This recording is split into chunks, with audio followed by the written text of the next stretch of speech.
Hello and welcome to the 2022 Firefighters Safety Stand Down. This year's topic is Situational Awareness, the foundation for good decision making. The host agencies for the Safety Stand Down include the Safety, Health, and Survival section of the International Association of Fire Chiefs, the National Volunteer Fire Council, the National Fire Protection Association, and the Fire Department's Safety Officer Association. I'm Rich Gasway, and I'll be leading this session. I served 33 years as a first responder, including 22 years as a fireground commander.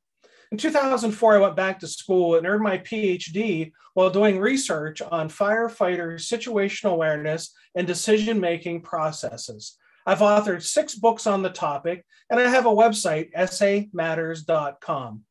On that website, there are over 400 blog articles and 390 podcast episodes, which I call shows because they're also available on YouTube. The topic that we're going to speak to today is situational awareness, the foundation for good decision making. Most of my situational awareness programs are full day programs. So what does this mean for us here? Simply this.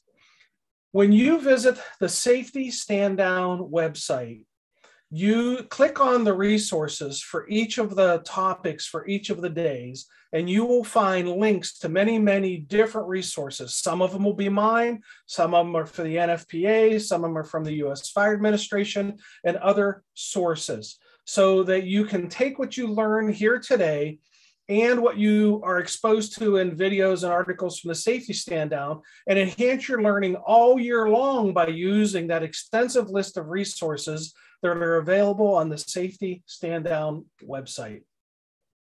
What do smart firefighters know about situational awareness? Well, I think all firefighters intuitively know that situational awareness is important and it's the foundation for good decision making. Now, that's completely logical that the better you understand a situation, the better your decision making will be. But there's a weird thing about situational awareness, and that is firefighters can have terrible situational awareness, horrible situational awareness, zero situational awareness, and still make a great decision. We call that lucky. And out there in the world are a lot of responders lucking their way into successful outcomes. And I would put myself in that category as well earlier in my career. In fact, there are some firefighters that have such a long, successful record of having success with luck that they now see that luck as a skill set and don't really consider it luck at all, but it is a big component of the decisions that they're making. So let's see if we could figure out a way to program out some of the luck and replace it with a skill set that can actually improve high-risk decision-making. Now, what do firefighters not know about situational awareness? Turns out a whole lot. Oftentimes when firefighters talk about situational awareness, or training officers or commanders talk about situational awareness, they say, keep your head on a swivel, or that situational awareness is going to be important today because we're doing a particular kind of high-risk drill or a high-risk type of event that we're managing. But they don't really explain what that means or how you do it. So let's take the mystery out of it and explain exactly what it does mean and exactly how you do it. So let's begin with a definition. Situational awareness is your ability to perceive and to understand what's happening in the environment around you while you remain mindful about how time is passing, because as time passes, conditions change. And as conditions change, well, then so should your awareness. And this next part is truly the gold of situational awareness. And that is being able to accurately predict what's going to happen in the future and be able to make those predictions in time to prevent a bad outcome. Now, the whole process of how we develop situational awareness is rooted in cognitive neuroscience, understanding how our brains work, especially when we're under stress. But I don't like to go into the deep and complex parts of our brain anatomy because it would make for a very boring program. So what I like to do instead is I like to use analogies. Analogies are a way of taking something that we're all familiar with and then comparing it to something that we're maybe not so familiar with. And in the process, help us to understand those things that we're not so familiar with in a better way. So the first analogy that I'm going to use is building a house. Developing situational awareness is like building a house. At first, you have to have a foundation. On the foundation, you put walls. On the walls, you put a roof. That's how we're going to build situational awareness: foundation, walls, and roof. So let's build a house. The foundation of situational awareness, the start of it all, is what we call perception. Perception is the process by which you use your five senses to gather information about what's happening in the world around you: seeing, hearing, feeling, tasting, smelling. If you've ever talked with somebody and asked them, hey, do you have good situational awareness? And if that person said, well, yeah, I think I do. And if you ever said, well, how do you know? Or what do you do that ensures you have good situational awareness?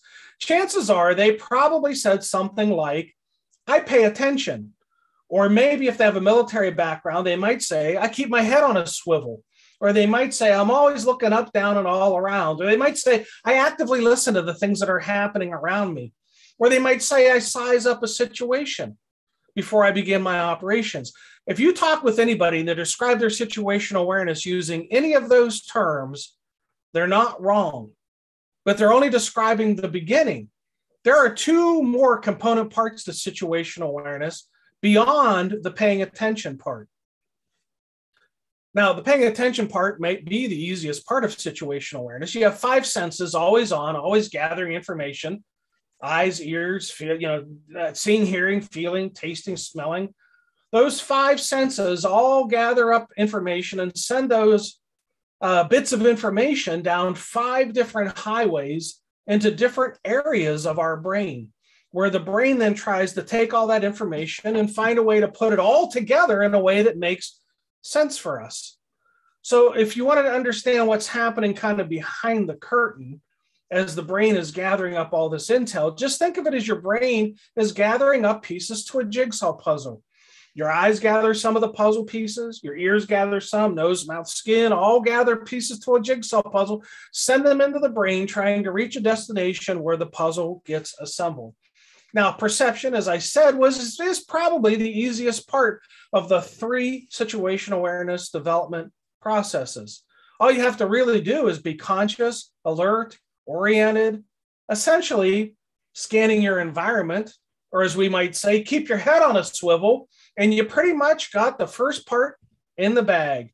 Woo-hoo! Celebration time. Not so fast. We've got a problem. Actually, we have five problems. First, it's not always obvious or intuitive as to what we should be paying attention to. You could be all in paying attention to one thing that you think is very important, but there could be something else happening in that environment that is going to cause you to have a near miss or a casualty event. And it's not always obvious or intuitive to us as to what it is that we should be giving our attention to. But sadly, it seems to always be obvious and intuitive to our critics and to the investigators after the fact. It's very easy for them to look at something and say, here's what you should have been doing. Here's what you should have been paying attention to. Second problem is, just because something's interesting doesn't mean it's important. Think of like social media. Just because there are interesting things on social media that can keep us occupied for hours at a time doesn't really necessarily mean that anything or much of it is important to the work that we do. We can go heads down on our technology or heads down on a task and completely miss the big picture of what is happening. We might term that task fixation. And as you go through the safety stand down week, you'll learn some things about task fixation. Two people can look at the same thing at the same time from the same angle and see things differently. We call that a lack of shared awareness. And you'll learn something about that during the safety stand down week as well. Even when you're paying attention, all in, completely paying attention, you won't see everything. You won't hear everything. You won't understand everything. An example of this is something termed auditory exclusion, where you literally can go deaf while you're working in a high-risk environment. And you'll learn more about that during the Safety Stand Down Week as well. The second part of the situational awareness development continuum, the walls of the house, so to speak, is what we call understanding. Understanding means making sense out of what we see, hear, feel, taste, and smell. Sometimes that's called comprehension. Sometimes we might call that having a moment of clarity. As you're trying to understand what's happening in the environment around you, I encourage you to ask yourself some questions, literally to be inquisitive and to use that voice inside your head that we call self-speak and have a conversation with yourself, to literally be aware of your own awareness, a term that we call meta-awareness. And you'll learn a little bit more about that during the Safety Stand Down Week as well. You might want to ask yourself some questions as you're prepping to do your high risk work. Questions like, what does this mean? I see this happening, but what's the deeper meaning beyond the surface clues that I'm seeing? I heard somebody say this, but what's the deeper meaning of the things that they were saying to me? Example, there's often within any radio traffic or face-to-face communication, an unspoken message, sometimes called leader's intent, or in a training scenario, instructor's intent. And this is where leaders and instructors can experience something called the curse of knowledge. The curse of knowledge means that a person that is extremely knowledgeable can make an assumption that other people are as knowledgeable as they are, and therefore leave out some of the information when they're giving briefings or orders because they believe that there is a baseline that everybody has a knowledge level to that might be elevated in the mind of the expert because they have that curse of knowledge. You might ask yourself a question like, is this what I expected to be happening? We come into every situation, you respond to every call with expectations. Expectations usually set up by the information shared with you over the radio. Those expectations are good. They can keep you from being surprised or caught off guard. But those expectations can also be bad, very bad. And let me explain how. As I explain this, I fully expect that I'm going to take some of you into the denial zone. Bum, bum, bum. You're not going to want to believe what I'm telling you could ever happen to you. You'll be in denial as I share this. You'll be like, no, that might happen to someone else, Rich, but that wouldn't happen to me. It's never happened to me, and it wouldn't happen to me. Well, I'm going to tell you that it has happened to you, and you probably didn't even realize that it did happen. If you come into a situation with expectations on your mind already of what you're going to see, you may see what you expect to see, even though it isn't happening. You're hallucinating. If you come into a situation and you don't expect something to be happening because you weren't briefed on it or told about that over the radio, and you arrive on the scene, you may not see it, even though it is happening. You're reverse hallucinating. If you have a conversation with somebody and they say something you don't want to hear, your brain can tune it out so you don't hear it. If you're getting briefed on something and you want something to be said or you expect something to be said, you may hear it being said even though it was never said. Why in the world would our brain play these kind of tricks on us? You can imagine the potential consequence of this when you're working in a high-risk, high-consequence environment. Well, let me see if I can explain this. You have two sets of eyes. You have the eyes on the front of your face, the biological eyes, and then you have a second set of eyes inside of your brain called the mind's eye. The mind's eye allows us to see things differently than the biological inputs. You know, what the eyes on the front of your face see is truly, for the most part, reality. And I say for the most part because we could be tricked by illusion. like in a magic show.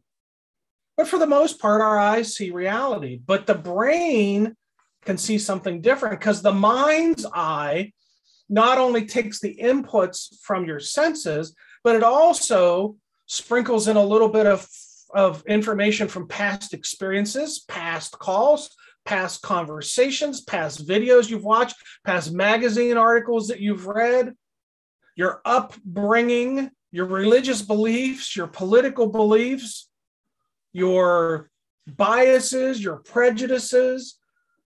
The mind's eye is a collective of all of that, which then means that on the mind's eye, it can form a distorted picture.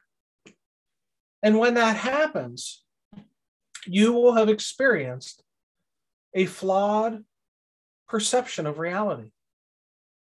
Now, the age-old question is perception reality? Philosophers may have debated that for centuries. Is perception reality? The truth of the matter is, yes, perception is reality. 100% of the time, perception is reality. In the mind of the person who has that perception. Your perception is your reality. Now, complicating this, the brain can be very stubborn. It can be hard to get the brain to change its mind and accept a different reality. You see this playing out all the time if you're on social media. You see it playing out all the time that somebody that has a particular religious belief or a particular political belief, they make statements about their beliefs, and then others might object to those beliefs, and it can lead to disagreements, and where one person can try to convince another person, well, you're wrong. No, you're wrong. No, I'm right. No, I'm right. And it's really hard to get someone to change their mind once their perception of reality is set, even if a different reality is introduced. One of the terms that we use to try to explain this is confabulation. Confabulation means the brain is making up its own reality. The brain is seeing and hearing what it wants to see and hear. And oftentimes it doesn't let true reality get in the way of it. Oh, goodness, it seems so easy. Gosh, Rich, it's supposed to be easy. You just see things and you understand, or you hear things and you understand. But it isn't that easy. I wish it was. I wish it was. If it was, we probably would have a far fewer injuries and fatalities. If we could take the human error out of it, the human factor side, the very things that make us human, that flaw our reality. I wish it was that easy, but it's not. And one of the things that makes it so difficult are barriers that flaw awareness. Let me introduce you to one of them, and you'll probably hear a little bit more about this during the safety stand down week. It's called sensory conflict. It's a barrier to good situational awareness. Sensory conflict means the inputs coming into your brain from two or more of your senses are not in agreement with each other. They're in conflict with each other. So say, for example, you're responding to a call and over the radio, your ears hear some information that leads you to believe that when you get on the scene, the problem that you're going to be dealing with is condition A, whatever condition A is. But then when you get on the scene, your eyes see something different. Your eyes see something that says, no, no, no, what is happening here is not condition A. It's actually condition B, which is very different than condition A. Now we have sensory conflict. The inputs coming into the brain, or the puzzle pieces coming into the brain from two or more of the senses, aren't agreeing with each other. Stated another way, the puzzle pieces just aren't fitting together. Well, what happens when the puzzle pieces don't fit together? Well, when they do fit together, it's amazing. We have understanding and comprehension and moments of clarity. But when they don't fit together, it causes confusion.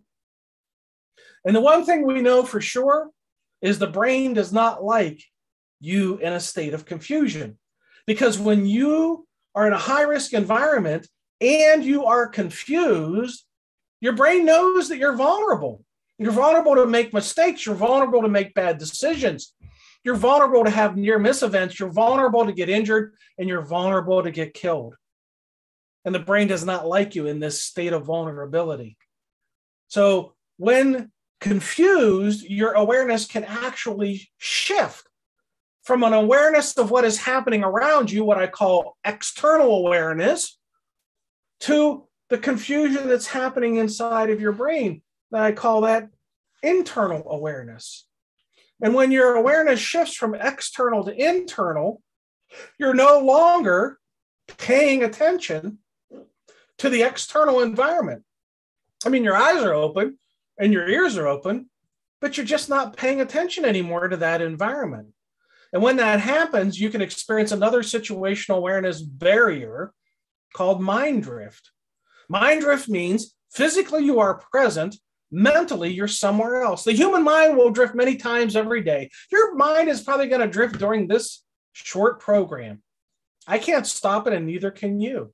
And you might be thinking to yourself, oh, Rich, if my mind drifts while I'm listening to you yammer on, there's no consequence. I'm not going to get hurt. There's not going to be, a near miss or a fatality because I'm not really paying attention to you. And that's true. But you might further be thinking, but if I was doing something high risk and high consequence, I would never let my mind drift because there's too much bad that can happen when my mind drifts when I'm doing high risk work. So I'd never let that occur. That's a wish. Your mind can drift away when you're doing highly risky work. In fact, I would bet that everyone who's watching this program has experienced mind drift while doing a high-risk activity. If you've ever gotten into a vehicle and driven somewhere and the trip took a couple of hours, and maybe you were carrying on a conversation with someone in the car, or maybe you were alone, and you arrived at your destination and you parked your vehicle and you sat there in momentary wonderment, that part of the trip you had no memory of. Your mind drifted out of conscious awareness while you were driving at highway speeds. High-risk activity, experiencing mind drift. That's dangerous. And you know what makes it more dangerous? The other people on the road, their minds are drifting too. Holy cow, how do we not get more accidents with so many people with their minds adrift? Well, there's good news here. As your conscious mind drifts out of awareness, your subconscious mind can step in and say, it's okay, I got this. I can drive the vehicle for you using subconscious programming.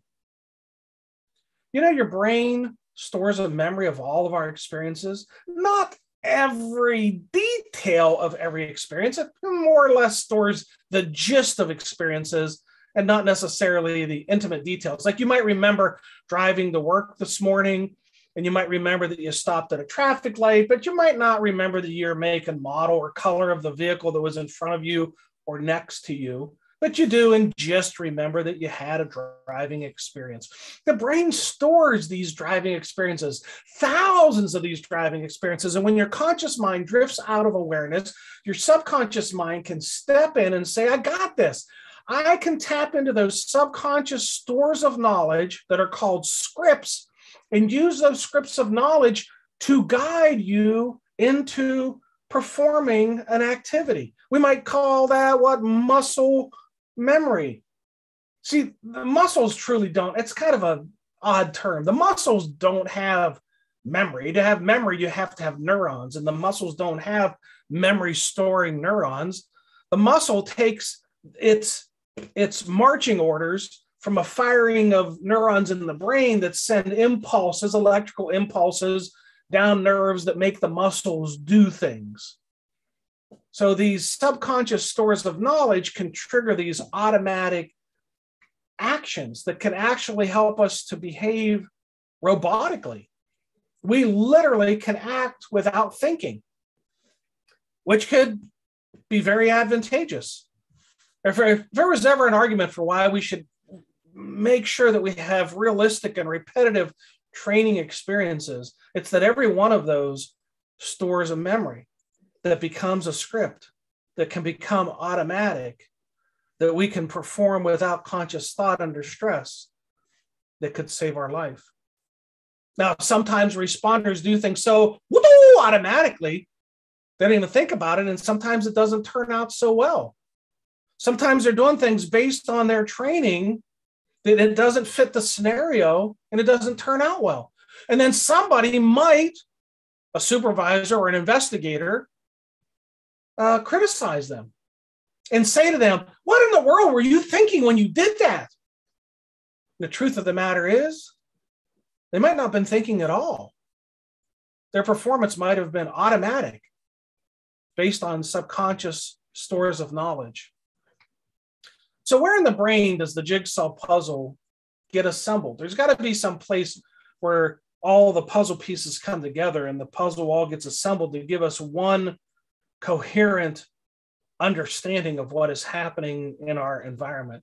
And there is a place where it happens. It's the place in the brain where you have consciousness. It's the place in the brain where you have conscious awareness. It's the place in the brain where you form your situational awareness. And the analogy that I like to use that kind of describes where this happens is on our mental Etch-a-Sketch. Now, why would I use an Etch-a-Sketch as the analogy? Well, what does Etch-a-Sketches do? They draw pictures. That's what the brain does. It draws pictures to understand. Everything you see, hear, feel, taste, and smell travels down 5 highways and draws pictures on our mental sketch pad that allows us to understand what is happening. Vision sends puzzle pieces into the brain. What you hear sends puzzle pieces that draw pictures of what we see.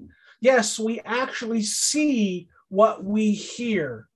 Words form pictures of understanding. But we know this already. We even have cliches that indicate we know it. You're carrying on a conversation with somebody, you're not really sure they're getting, you might say, do you see what I mean? Do you see what I'm saying? And if they get it, they might say, yeah, I see what you mean. Or if they don't get it, they might say, no, I don't see what you mean here. We see the meaning of words. When you're going to a call and dispatcher, the communication center is telling you about the call you're going to, you see a mental imagery of that type of call that you're responding to. So you have these pictures on your mental sketch pad. There's nothing particularly special about the picture that I have up on the screen. It's just a picture to indicate that the puzzle pieces have all been put together. That picture is then snapshotted or screenshotted and sent up into memory to search your long-term memory database. It's searching all your stored knowledge, all your scripts of subconscious experiences. It searches your entire long-term memory database. This is a big file search. The average person's long-term memory capacity is estimated to be about 10 times all the information stored on the internet. Now, access to that information, that's a whole other issue. The average person can only consciously access about 5% of their long-term memory database, which means 95% of everything you've ever learned or experienced in life is completely outside of your conscious awareness. Like say your driving experience that you had on August 1st last year. And that's something particularly memorable about August 1st last year is in your mind, you probably don't have any memory of that driving experience whatsoever. Or maybe even a more pointed example would be September 11th, 2001. We probably all have a vivid memory of where we were and what we were doing on that day. That day is highly emotional and we experience it in repetition annually. So it kind of takes a permanent place in the 5% of our knowledge store. But if we back the date up 2 weeks to August 28th, 2001, we probably have no memory of that day at all. As if that day never existed in our lives, but it did. And some component of that day was also stored in memory, but it resides in the 95% subconscious memory database. So you have this picture on your mental sketch pad that is snapshotted or screenshotted and sent up into memory to search the entire long-term memory database. What's it doing? It's trying to find solutions to problems.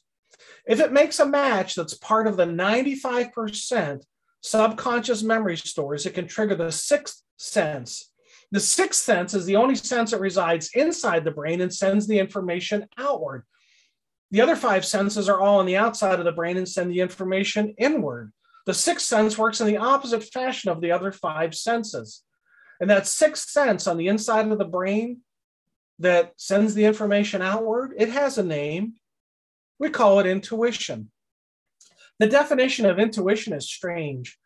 Intuition means knowing without knowing how you know. What? How do you know if you don't know how you know? Strange, isn't it? But see, intuition doesn't come to us as knowledge. Intuition comes to us as a feeling. We feel intuition. I'm going to give you a couple of examples of how you can feel intuition. One, you might have the hair stand up on the back of your neck. Goosebumps go down your arms. The spidey senses start to tingle. All of a sudden, you're on a heightened level of vigilance of the things that are going on around you, but you don't necessarily know why you feel that way. You might have your internal voice start talking to you, that little voice in our head that we call self-speak. It might start carrying on a conversation with you and asking you questions like, you sure this is a good idea? Maybe we shouldn't be here. Maybe we should think about doing something else. This seems awfully dangerous.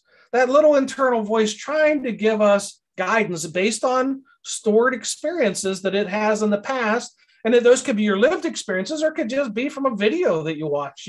You don't know exactly where they're coming from. The most common form of intuition, though, is neither of these, but it is rather the gut feeling, that knotted up, squeezed up feeling in our gut that something isn't right. That gut feeling comes from the emotional control center of the brain that sends nerve impulses down a nerve called the vagus nerve, think like Las Vegas, just spelled differently, and that then splits off into the abdomen. When you get that knotted up, squeezed up feeling in your gut, that's your brain trying to alert you to the potential for danger. Your intuition is your brain's single most powerful red flag warning system designed to alert us to the potential for danger. And what makes it so powerful is how big the database is. 95% of everything we learned will come to us as intuitive knowledge, if it comes to us at all.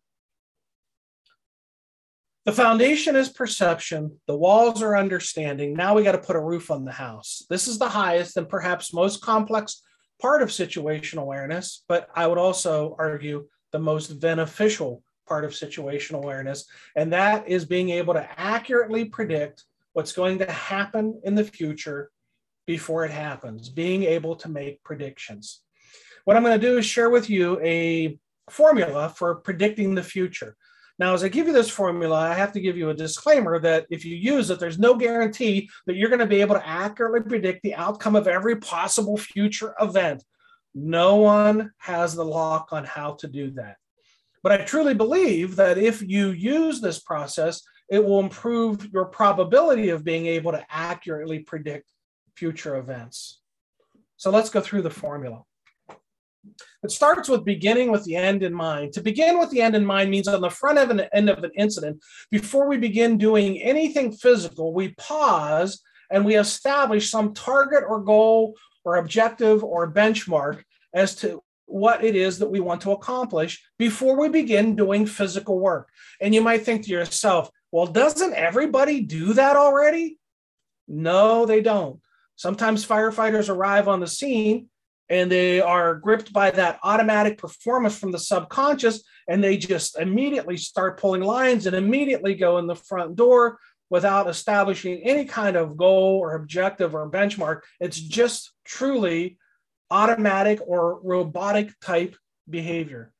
So to begin with the end in mind, to give you an example, would be the equivalent of looking at the picture on the cover of a jigsaw puzzle box before you begin to assemble it. If you looked at the picture and said, this is my target, this is my goal, then when you start to gather puzzle pieces, they make more sense. Because if you had say 1,000 pieces of the puzzle and you looked at a blue one and you had the context that there was a blue sky and blue water, you could look at that and say, well, this is light blue, so this must be sky. This is dark blue, this must be water.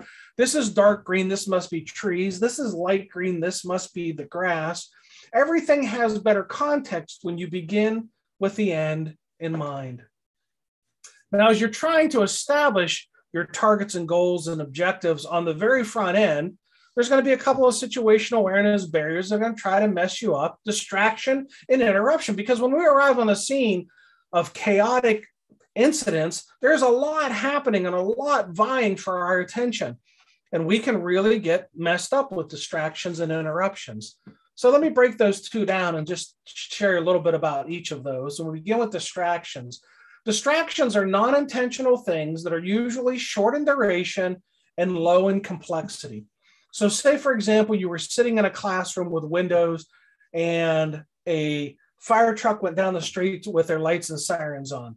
There's a high probability that you're going to shift attention, look out that window at that fire truck as if you've never seen one before and watch it go by. Why would we do that? Well, one of the main reasons we would do that is that primally we are programmed to pay attention to things that have certain characteristics, because those things that had certain characteristics in the early process of our development and as a species meant a lot as to whether we were going to get killed and eaten. Things that were loud, things that were bright, things that moved, all represented potential danger. So instinctively, we might shift our attention and look at that loud, bright, moving object out the window without even giving a thought to it. And when you do, you shift your attention away from the program, even if just momentarily. Non-intentional. They weren't blowing the siren trying to get you to look at them. They were trying to maybe get vehicles to move out of the way, but not to draw your attention from the classroom out to the street. Usually short in duration, shift attention, see what it is, shift your attention back. And it's not very complex to figure out what it was that was causing the distraction. Then there's interruptions, very different than distractions. Interruptions often involve human interaction. They're very often intentional. They're much longer in duration and much higher in complexity. So think of it as you're operating on an incident scene and somebody comes up to talk to you and say, hey, can I talk to you for a moment? When they ask and you grant that permission, you shift your attention away from what you were paying attention to and give that attention to the person now. To process that conversation, their words form pictures on your mind that you have to then put those puzzle pieces together, draw meaning from, then think about what your response should be, form your words, make your statement, back and forth conversation. It takes a lot of mental horsepower to process and understand the meaning of human interaction. And any time that we're operating in a high stress, high consequence environment, and we're paying attention to something, and then we experience an interruption, our attention shifts away from what we would otherwise should be or want to be paying attention to. And that can cause us to miss things. We might ask ourselves some questions as we're trying to predict the future. Questions like, where is this event that we're at? Where is this event that we're on scene at? Where's this event headed if we don't do anything but watch? Now, I'm not advocating this as a strategy. This is a mindset that forces us to think about the future. So like asking ourselves, where is this house fire event that we're at? Where's this house fire headed if we don't do anything but watch? Again, not a strategy. Don't do this. But think about it. Where's this house fire event headed if we don't do anything but watch? This question simply forces our thinking into the future. To think about what's going to happen 2 minutes from now, 5 minutes from now, 10 minutes from now. With our training, we know that there are certain things that will happen at a house fire. If they haven't happened before we even arrive, we will witness them. One of those would be a flashover. Buildup of heat in a space. The heat banks down from the ceiling. It begins to cause other things in that space to heat up. As they heat up, they begin to decompose. As they decompose, they give off gases. The gases are smoke. The smoke is fuel. The fuel builds up in the space. Introduction of the right amount of oxygen, superheated environment with lots of fuel, flashover. If we do nothing but watch, then after it flashes over, we'll watch that fire continue to grow spread from room to room, and eventually start to weaken the components of construction.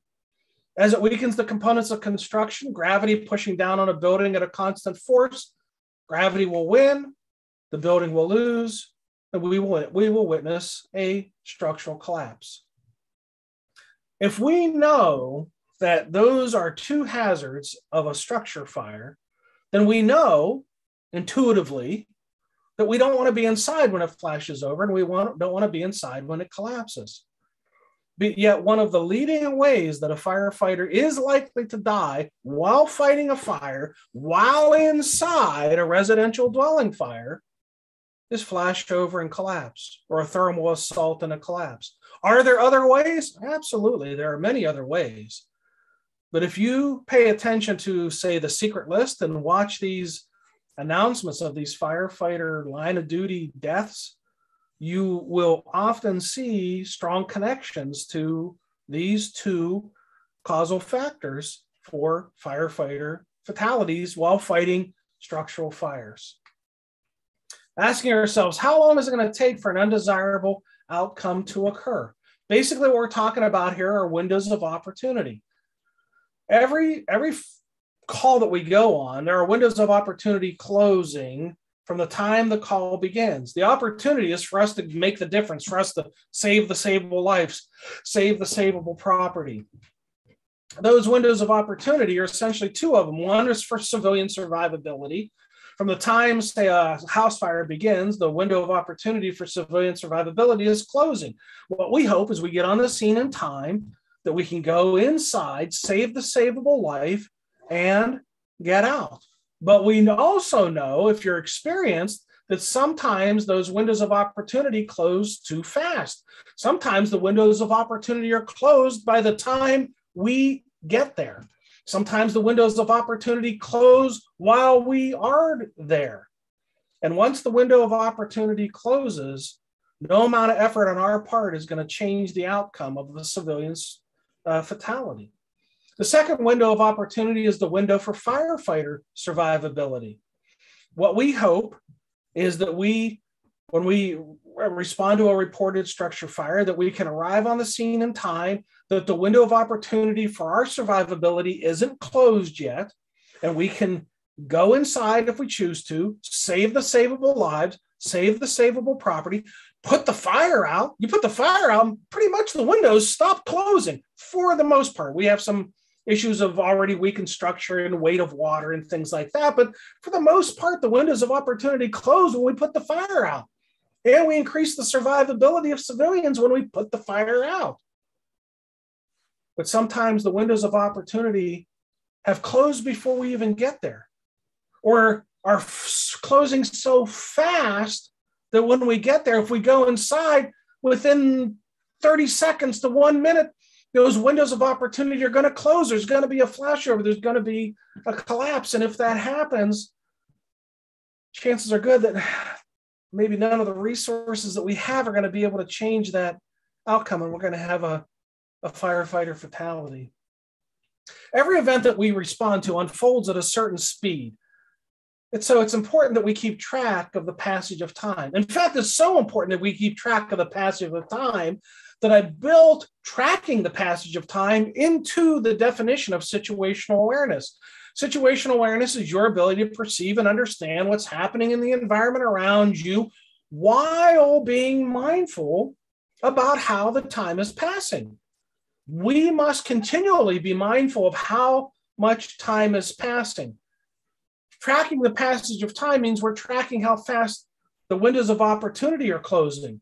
Now, under stress, we as humans can experience something called time distortion. That's one of the barriers that'll be talked about or referenced in the materials for you during the safety stand down, because it's harder for us to track the passage of time when we're under stress.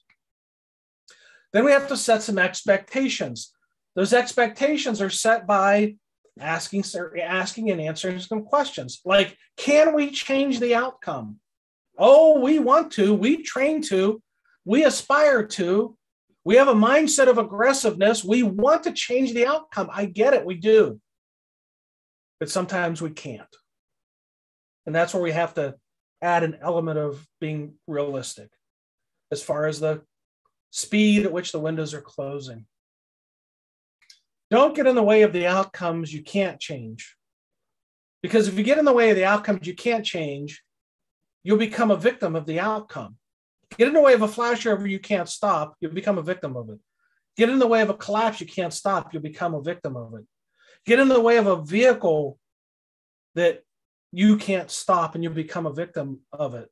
Get in the way of an act of violence that you can't stop or intervene or get out of the way in time, and you become a victim of it. Get in the way of a blowover on a wildland incident, a burnover on a wildland incident, and you become a victim of it.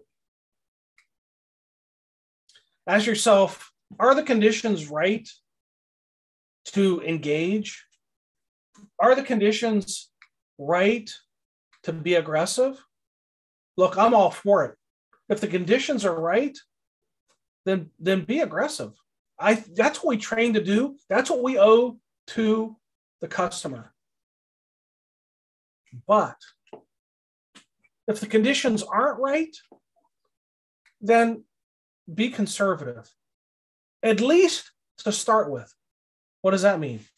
Well, it means if you pull up and the house is ripe for a flashover, you're reading the smoke conditions, color, volume, velocity, density, and it's just ripe for a flashover, and you know it's coming, well, don't crawl into the middle of it. Maybe you do something to kill the flashover, to knock the heat or the energy out of the fire from the exterior, and then go interior. And I'm not here to dictate your tactics. You do what you best know to do. But what I strongly encourage you to do is please just be smart, aggressive. Careless aggressive, that'll kill you. Be smart aggressive, and then be aggressive, but be smart about it. Do we have the right resources?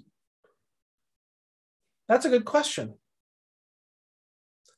We know that not all of our members are equal in knowledge, skills, abilities, fitness, and stamina. This has nothing to do with equal rights. It has to do with knowledge and experience and fitness. We know that some members with 20 years of experience have a lot more knowledge than somebody that's been on for 20 months. We know that somebody that runs marathons and triathlons are much more physically fit than somebody who lives a sedentary lifestyle. Again, it's not judgment. It's just fact. So if we know that not everyone brings to the table all those equal abilities, then let's not hold the same expectations as if they all are of equal ability. When you have a crew of 4, you need to do a situational assessment of that crew and say, what do we got here? Do we have 4 highly experienced people or 4 newer people, or a mix of experience and newer?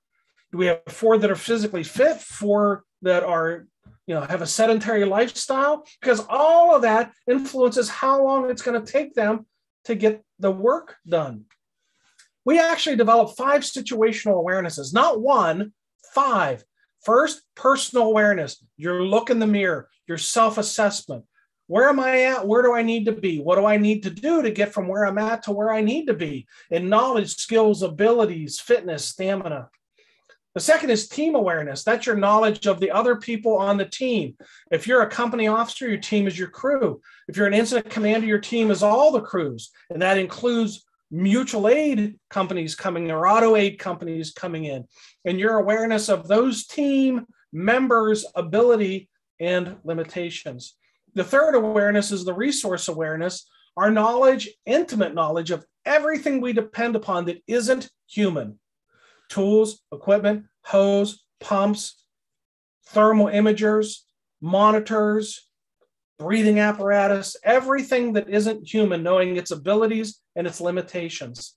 The fourth is the actual incident awareness, the building construction, the contents, the occupancy, the hoarded environment, the smoke condition, the fire condition, the actual incident awareness itself. And then the fifth one is shared awareness. That is the awareness that comes from getting everybody on the same page of understanding. I talked a little bit earlier about the lack of shared awareness and how that can cause some problems with situational awareness. Two people, multiple people having the same understanding of strategy and tactics and what each other's crews are doing collectively as a team creates the shared awareness. Asking, can we operate faster than the conditions are changing? Stated another way, can we operate faster than the windows of opportunity are closing? Asking ourselves, how much time do we have? Remember that tracking time is part of the definition of situational awareness. So what I encourage you to do is when you're performing on a high-risk activity where the conditions are changing, especially changing rapidly, is set what I call a bingo time or a deadline time, and then track the time to that so that when you reach that, if you say we're going inside and given the conditions, looks like we're going to be inside maybe 2 minutes or 4 minutes. And I'm not here to tell you what exactly, whether it should be 2 or 4, it's all condition based, but set some deadline so that when you go in and you reach that deadline, if you haven't made the progress that you thought you should be making, you should at least be considering it might be time to leave. Not like, oh, we almost got it, give us a couple more minutes. No, you've reached the expiration point and conditions aren't getting any better. Fire conditions, smoke conditions, the weakening of the structure isn't getting better, even though we've been in there for a period of time. And that's when it's maybe time to think about backing out. To be able to predict the future, we have to use our imagination because we use our mind's eye to actually envision that which has not happened yet that we want to be able to see happening. So let me sum up the situational awareness development process for you. It starts with perception. Perception is using the 5 senses to gather information about what's happening around you, seeing, hearing, feeling, tasting, smelling, basically gathering up your jigsaw puzzle pieces. Then understanding is assembling the jigsaw puzzle into one coherent picture of understanding, taking that picture, sending it into memory, tapping into our conscious and subconscious memory stores, trying to draw on past experiences. This is where we might get the benefit of intuition helping us as well. And then we make a decision. A decision is determining our course of action. A decision is a choice from 2 or more options. That's an important point. Because sometimes I think firefighters arrive on the scene and they only see one option. We only have one choice. No, there's always at least 2 choices, 2 options to every decision, or we don't have a decision to make. Decision is determining the course of action. And then after the decision, we implement an action. Is usually what we do, make a decision, take an action. What I'd like you to consider doing is to insert a step between decision and action. After you make your decision, pause and make a prediction. Make that decision. Here's what we're going to do. Okay, we got a plan. Here's what we're going to do. Pause. Like take 2 breaths and make a prediction. Visualize the outcome of that great plan that you just made, that great decision you just made, and visualize it to see if it's going to work. Allow your predictions to drive your actions, not your decision, your prediction of the outcome of that decision. If the prediction of the outcome of your decision is good, then implement that course of action. Once you visualize it out 2 minutes, 5 minutes, 10 minutes out, or however, sometimes in a wildland that might be days and weeks, but that's, different conversation. If the decision of your first action, as you visualize it out into the future, isn't good, then evaluate an alternative course of action. Don't just stay true. I know the brain is stubborn and it's hard to convince yourself to do something else. So it can be a struggle, but don't implement plans that when you think about it, you could see it going south quickly, because it probably will. So let me give you some parting thoughts about situational awareness. 1, it's a mindset, not a program. So it isn't, you can take one class and say, okay, I've got it. No, it's a continual mindset. It requires ongoing meta-awareness. Meta-awareness means awareness about your awareness. At the conscious level, be saying to yourself when you're on incident scenes, okay, Rich, I'm out here at this house fire. Situational awareness is important. I know that. Well, that means I got to have perception. I got to keep my head on a swivel, be looking around. I got to take that information. I got to I got to understand what it means. I got to put it together and have it mean something. Then I got to predict based on what I'm understanding, predict what's going to happen here based on how fast the windows are closing. That's an example of meta awareness. It requires a level of vigilance, continual vigilance of your surroundings. It requires an understanding of how the various barriers flaw awareness. And you'll get introduced to a lot of these barriers as you go through the safety stand down and access the resources. Situational awareness is rooted in understanding what causes human error. And it's kind of tough as humans to admit that we are fallible creatures, that we can be fooled or duped, or that we can be tricked by illusion like magicians do. They use illusion to trick us. They're not actually cutting their assistant in half on stage. They're not doing that. There are laws against that. They're using illusion, what we call magic. Well, there is no such thing as magic, but the brain can be tricked into thinking a lot of things are happening or not happening, and that is part of the human error. Situational awareness should not be left up to someone else. Everyone is responsible for developing their own personal level of situational awareness on incident scenes. Situational awareness can be adversely impacted by volumes and complexity of data. The more data, the more complex, the more detailed the data, the harder it is for us to put those puzzle pieces together in time to make a good decision, which can lead to us becoming overwhelmed by too much data, too much information, and we can experience something called analysis paralysis. Developing situational awareness requires ongoing and continuous practice. It's not correlated to intellect, although it is correlated to experience. The more experience you have, the more data points you have stored in memory, the better you can be at developing and maintaining situational awareness. Technology does not create situational awareness. Technology simply gives us access to data. What we do with that data is what forms awareness. And sometimes certain technologies can be detrimental to situational awareness. So be careful about how you access and how you use technology in the context of situational awareness. Finally, situational awareness cannot be mastered by simply attending a 1-hour webinar. As you're going through the safety stand down week, use the resources that are available to you. My contact information will be available on my website. You can send me a contact me link through the website. My phone number, my email is all listed there. Feel free to reach out to me if I can do something to help your organization and your members improve situational awareness and high-risk decision-making.